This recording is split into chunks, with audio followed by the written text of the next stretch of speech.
Mr. William Shakespeare's Comedies, Histories, and Tragedies is the 1623 published collection of William Shakespeare's plays. Modern scholars commonly refer to it as the First Folio, printed in folio format and containing 36 plays. It was prepared by Shakespeare's colleagues John Heminges and Henry Condell. It was dedicated to the incomparable pair of brethren, William Herbert, 3rd Earl of Pembroke, and his brother Philip Herbert, Earl of Montgomery. Although 18 of Shakespeare's plays had been published in quarto prior to 1623, the First Folio is arguably the only reliable text for about 20 of the plays, and a valuable source text even for many of those previously published. The folio includes all of the plays generally accepted to be Shakespeare's, with the exception of Pericles, Prince of Tyre, The Two Noble Kinsmen, and the two lost plays,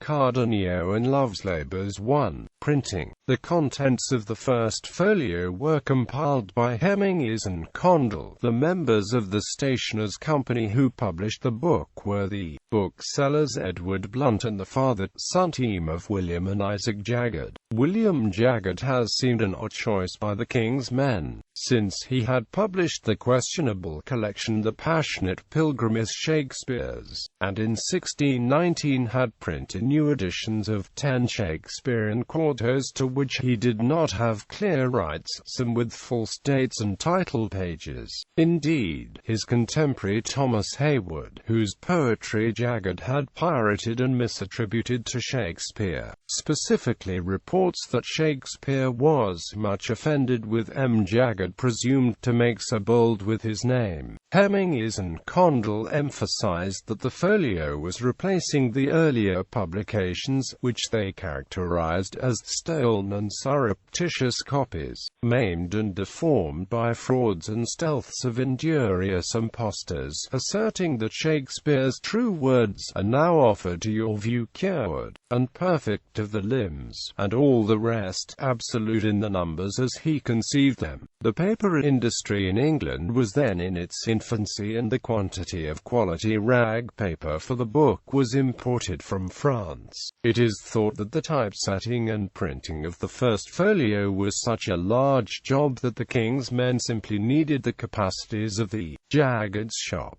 William Jaggard was old, infirm and blind by 1623, and died a month before the book went on sale. Most of the work in the project must have been done by his son Isaac. The First Folio's publishing syndicate also included two stationers who owned the rights to some of the individual plays that had been previously printed, William Aspley and John Smethwick. Smethwick had been a business partner of another Jaggard, William's brother John. The printing of the folio was probably done between February 1622 and early November 1623. The printer originally expected to have the book ready early, since it was listed in the Frankfurt Book Fair catalogue as a book to appear between April and October 1622.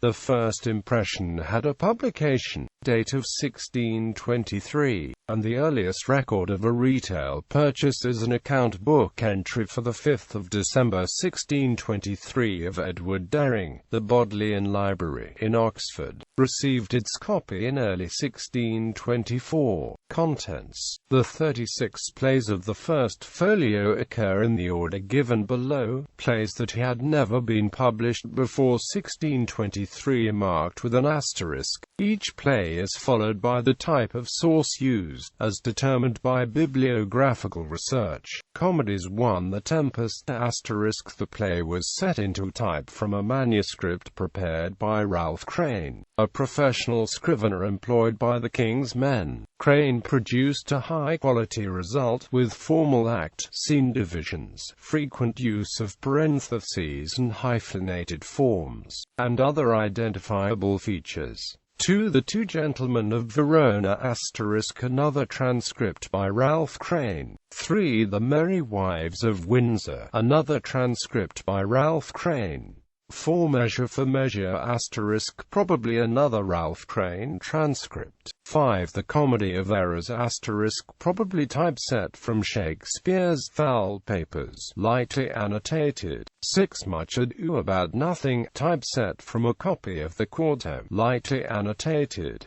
7 Love's Labour's Lost, typeset from a corrected copy of Q1. 8 A Midsummer Night's Dream, typeset from a copy of Q2, well annotated, possibly used as a prompt book. 9 The Merchant of Venice, typeset from a lightly edited and corrected copy of Q1. 10 As You Like It * from a quality manuscript, lightly annotated by a prompter. 11 The Taming of the Shrew * typeset from Shakespeare's foul papers, somewhat annotated, perhaps as preparation for use as a prompt book. 12 All's Well That Ends Well *, probably from Shakespeare's foul papers, or a manuscript of them. 13 Twelfth Night * typeset either from a prompt book or a transcript of one.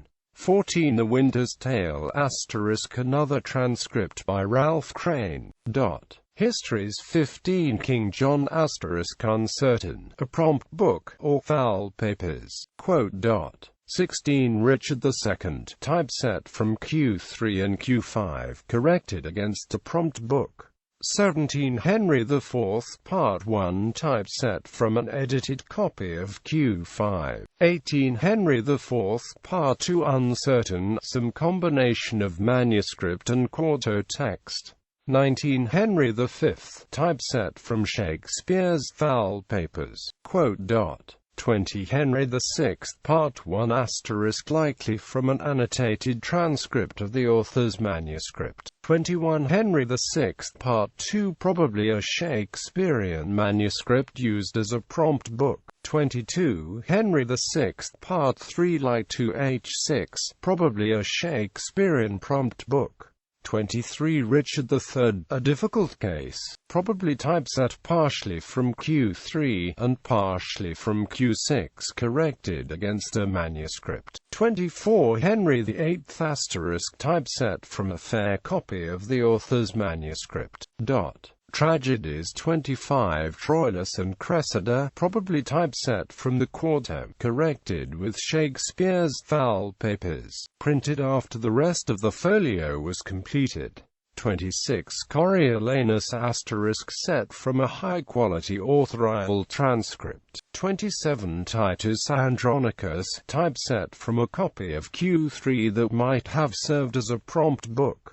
28 Romeo and Juliet, in essence a reprint of Q3. 29 Timon of Athens * set from Shakespeare's foul papers or a transcript of them. 30 Julius Caesar * set from a prompt book, or a transcript of a prompt book. 31 Macbeth * probably set from a prompt book, perhaps detailing an adaptation of the play for a short indoor performance. 32 Hamlet, one of the most difficult problems in the First Folio, probably typeset from some combination of Q2 and manuscript sources. 33 King Lear, a difficult problem, probably set mainly from Q1 but with reference to Q2 and corrected against a prompt book. 34 Othello, another difficult problem, probably typeset from Q1, corrected with a quality manuscript. 35 Antony and Cleopatra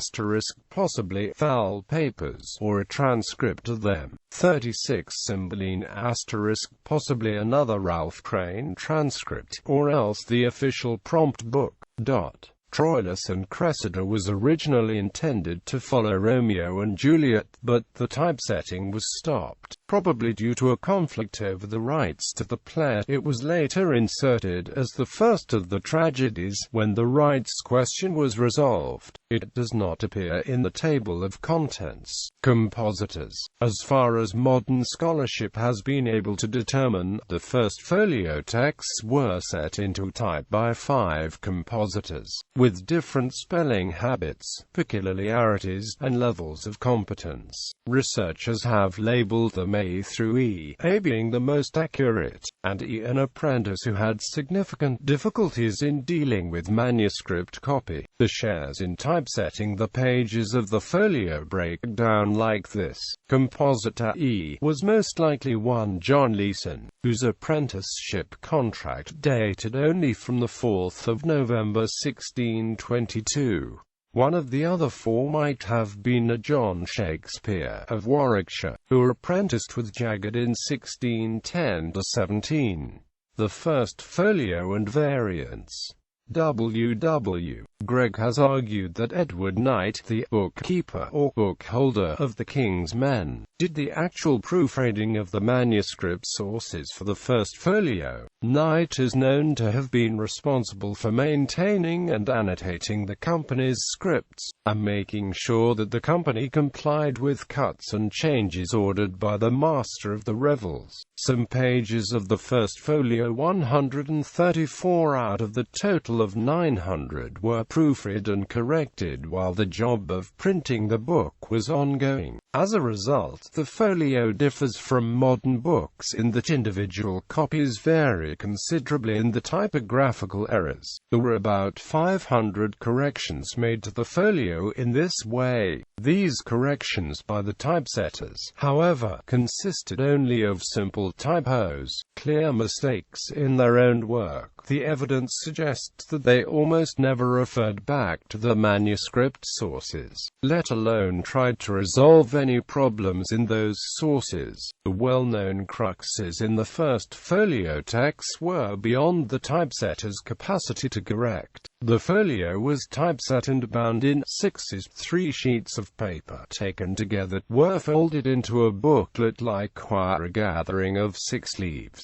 12 pages. Once printed, the sixes were assembled and bound together to make the book. The sheets were printed in 2-page formes, meaning that pages 1 and 12 of the first quire were printed simultaneously on one side of one sheet of paper. Then pages 2 and 11 were printed on the other side of the same sheet. The same was done with pages 3 and 10, and 4 and 9 on the second sheet, and pages 5 and 8, and 6 and 7 on the third. Then the first quire could be assembled with its pages in the correct order.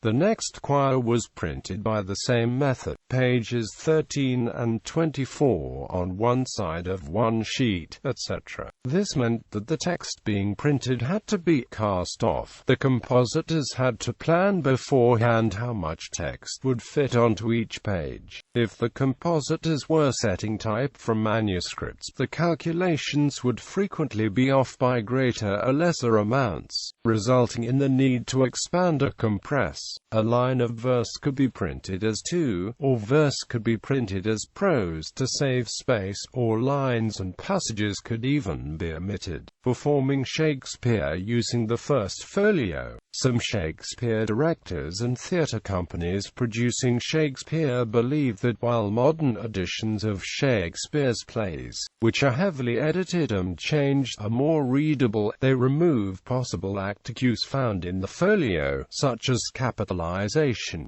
different punctuation, and even the changing or removal of whole words. Among the theatre companies that have based the production approach upon use of the First Folio was the Riverside Shakespeare Company, which, in the early 1980s, began a studied approach to the stage productions relying upon the First Folio as the textual guide. In the 1990s, the First Folio was reissued in a paperback format more accessible to the general public. Today, many theatre companies and festivals producing the works of Shakespeare use the First Folio as the basis for the theatrical productions and training programs, including London's Original Shakespeare Company, a theatre company which works exclusively from cue scripts drawn from the First Folio. However, what are now the widely accepted versions of these plays include lines taken from the quartos, which are not in the First Folio. For instance, small passages of Hamlet are omitted, among them Horatio's line, "A moted is to trouble the mind's eye," and his subsequent speech beginning with, "In the most high and palmy state of Rome, a little ere the mightiest Julius fell." Also missing is Hamlet's encounter with the Norwegian captain from Fortinbris's army in Act 4, Scene IV, along with perhaps the most important cut, the soliloquy, "How all occasions do inform against me." Romeo and Juliet omits the prologue, with its famous line about star-crossed lovers.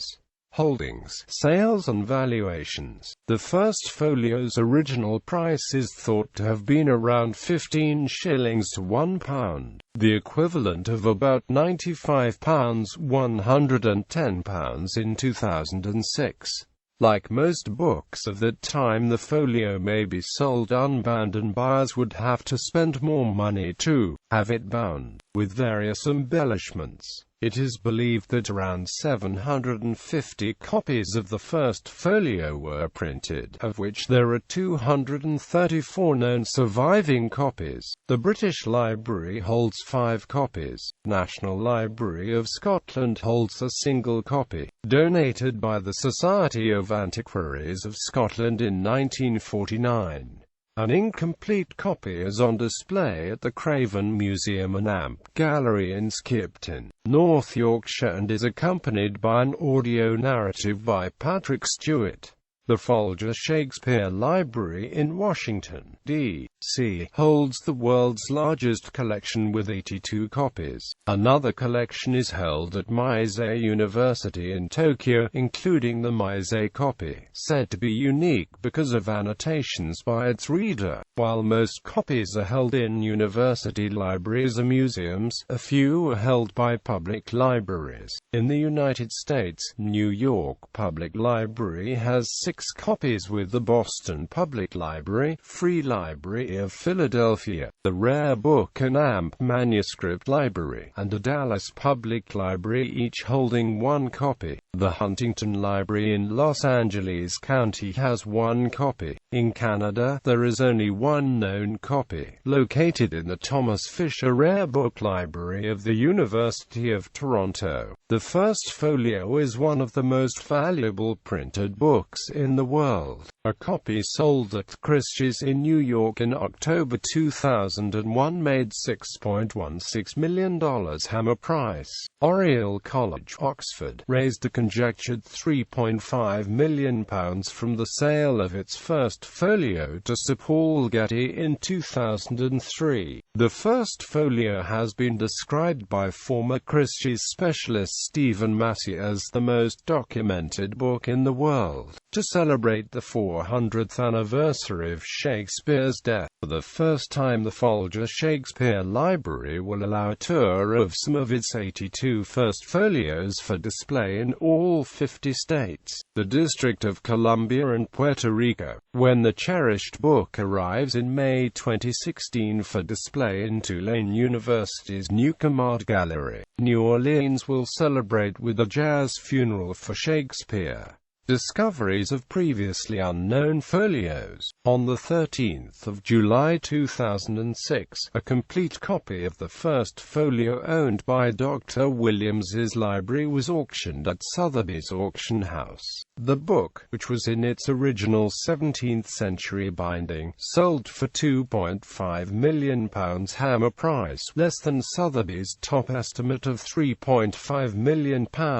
This copy is one of only about 40 remaining complete copies. Only one other copy of the book remains in private ownership. On the 11th of July 2008, it was reported that a copy stolen from Durham University, England, in 1998 had been recovered after being submitted for valuation at the Folger Shakespeare Library in Washington, D.C., in the United States. The folio's value was estimated at up to £15 million. Although the book, once the property of John Cozen, the Bishop of Durham, was returned to the library. It had been mutilated and was missing its cover and title page. The folio was returned to public display on the 19th of June 2010, after its 12-year absence. 53-year-old Raymond Scott received an 8-year prison sentence for handling stolen goods. A July 2010 BBC programme about the affair, Stealing Shakespeare, portrayed Scott as a fantasist and petty thief. In 2013, Scott killed himself in his prison cell. In November 2014, a previously unknown First Folio was found in a public library in Saint-Omer, Pas-de-Calais in France, where it had lain for 200 years. Confirmation of its authenticity came from Eric Rasmussen, of the University of Nevada, Reno, one of the world's foremost authorities on Shakespeare. The title page and introductory material are missing. The name Neville, written on the first surviving page, may indicate that it once belonged to Edward Scacebrick, who fled England due to anti-Catholic repression, attended the Jesuit St. Omer College, and was known to use that alias. The only other known copy of a First Folio in France is in the National Library in Paris. In March 2016, Christie's announced that a previously unrecorded copy once owned by 19th-century collector Sir George Augustus Shuckburgh-Evelyn would be auctioned on the 25th of May 2016. In April 2016, another new discovery was announced, a First Folio having been found in Mount Stuart House on the Isle of Bute, Scotland. It was authenticated by Professor Emma Smith of Oxford University. The folio originally belonged to Isaac Reed. Lost editions of the First Folio. A copy of the First Folio was lost September 27, 1854, when the SS Arctic collided with the SS Vesta 50 miles off the coast of Newfoundland, and sank. Out of 400 passengers, only 85 survived. Shakespeare collector Alden W. Griswold had purchased the folio, which had been shipped from Liverpool. In October 1871, another First Folio burned in the Great Chicago Fire, which also killed more than 300 people and rendered another 100 homeless.